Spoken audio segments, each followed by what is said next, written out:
ተመልካቾቻችን ቶሎ ለማርገዝ ደፋ ቀና እያላችሁ ነው ከሆነ በጣም ትክክለኛ ቦታ ላይ ደርሳችኋል። ብዙ ባለትዳሮች በተለይም ሴቶች ከግንኙነት በኋላ በቅንነት የሚሰሯቸው 5 ቀላል ስህተቶች አሉ። እነዚህ ስህተቶች ግን ሳያውቋቸው የእርግዝና እድላቸውን በከፍተኛ ሁኔታ ሊቀንሱ ይችላሉ። ዛሬ ሳይንስን መሰረት ባደረገ መልኩ እነዚህን ስህተቶችና መፍትሄዎቻቸውን አቀርብላችሁ። እነዚህ ሚስጥራዊ ነጥቦች ተጠቅማችሁ የእናትነት ህልማችሁን እውን ለማድረግ ተዘጋጁ። ቪዲዮውን እስከ መጨረሻው ተከታተሉ። እንዲሁም ይህ መረጃ እንዳያመልጣችሁ አሁኑኑ ሰብስክራይብ በማድረግ የደወል ምልክቱን ተጫኑ።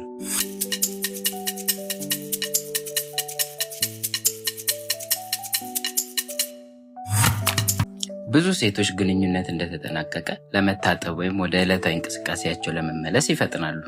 ይህ ትልቁ ስህተት ነው። ስፐርሞችን ወደ እንቁላል የሚወስደው ጉዞ ፈታኝ ነው።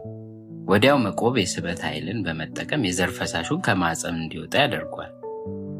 ስለዚህም ከግንኙነት በኋላ ቢያንስ ለ20 ደቂቃ ያህል ጀርባሽ ላይ ተንጋለሽ መተኛት ይጠበቅብሻል። ማህፀን አካባቢ የዘር ፈሳሹ እንዲረጋ ለማገዝ ወገብሽ ስር ትራስ በማስገባት ከፍ ልታደርጊው ይገባል። በዚህ ሁኔታ ጊዜ ማሳለፍ ለተሳካ እርግዝና ወሳኝ ነው። ስለዚህም መጀመሪያ የምትሰሩት ስህተት ግንኙነት ከተጠናቀቀ በኋላ ወዲያውኑ መነሳትና መታጠብ ነው ማለት ነው።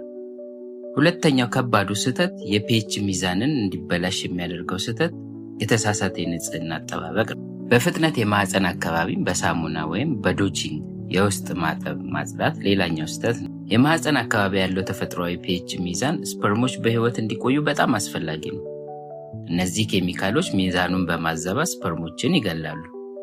ስለዚህም ከግንኙነት በኋላ ለመጸነስ የምትሞክሪ ከሆነ የውስጥ ማጠብ ወይ ዶቺንግ የምንለውን በፍጹም መተው ይጠበቅብሻል። የውጭም ብልት አካባቢም ቢሆን በንጹህ ውሃ ማጠብ ብቻ በቂ ነው። ንጹህ ውሃ በስፐርሞች ላይ ጉዳት ብዙም አያደርስም ነው። እየሰራሽ ያለሽው ሶስተኛው ስህተት የሆርሞንን ሰላም ማደፍረስሽ ነው። ያም ጭንቀትና ውጥረት። እርግዝና ባልተሳካ ቁጥር ጭንቀት መጨመሩ ተፈጥሯዊ ቢሆንም የረጅም ጊዜ ውጥረት ግን የሆርሞኖችን ሚዛን ያዛባል። የጭንቀት ሆርሞን የሆነው ኮርቲሶል የምንለው ሆርሞን የኦቭሌሽንሽን ሂደትሽን ሊያስተጓጉል ይችላል። ስለዚህ ከግንኙነት በኋላ ዘና ለማለት ጊዜ መውሰድ ይጠበቅብሻል። መጽሐፍ ማንበብ፣ ቀላል ያተነፋፈስ ልምምድ ወይም ሙዚቃ ማዳመጥ ይጠበቅብሻል። አትጨናነቂ። ትክክለኛውን ጊዜ ተጠቅማችሁ ከሞከራችሁ በኋላ ቀሪውን ለሰውነትሽ ተይው። አራተኛውና ከባዱ ስህተት የሙቀት መጠንን አለመጠበቅ፣ ሙቅ ሻወር ሆት ባዝ መጠቀም ነው። ይህ ዘና የሚያደርግ ቢሆንም ከግንኙነት በኋላ ባሉት ወሳኝ ሰዓታት ውስጥ ከፍተኛ ሙቀት ያለው ነገር ማስወገድ ያስፈልጋል። ከፍተኛ ሙቀት በተለይም የወንዱን ዘር ስፐርም የምንለውን እንቅስቃሴ ሊጎዳው ይችላል። ስለዚህም ከግንኙነት በኋላ ለረጅም ጊዜ በሞቀ ውሃ መታጠብ መተው ይጠበቅብሽ። ከተቻለ ፈጣንና ለብ ያለ ሻወር መውሰድ መከራል። ለባልሽም ከፍተኛ ሙቀት ካላቸው ነገሮች እንዲርቅ መምከር ይጠበቃል። የመጨረሻውና በአምስተኛ ደረጃ የምትሰሪው ስህተት የሰውነት ፍላጎትሽን አለማዳመጥ ወይንም የአኗኗር ዘይቤሽ ነው። አልፎ አልፎ መሞከር ብቻ ሳይሆን እርግዝና የመላ ሰውነት ጤንነት ውጤት ነው። ጤናማ ያልሆነ የአኗኗር ዘይቤ የእርግዝና እድልሽን በስውር ይቀንሳል። ስለዚህም ጤናማና ሚዛናዊ አመጋገብን ተከተይ።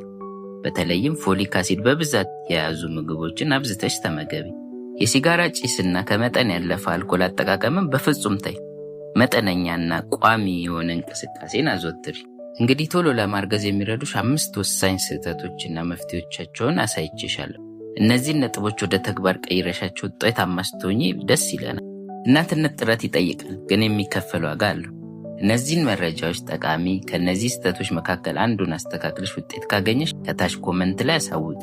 ይህ ቪዲዮ ለሌሎች ሴቶች ይደርስ ዘንድ ሼር አድርጊውና ሰብስክራይብ ማድረግሽን አትርሺ። በሚቀጥለው ጠቃሚ መረጃ ይዤ እስክመጣ ድረስ መልካም የቤተሰብ መመስረት ጉዞ ይሆንልሽ።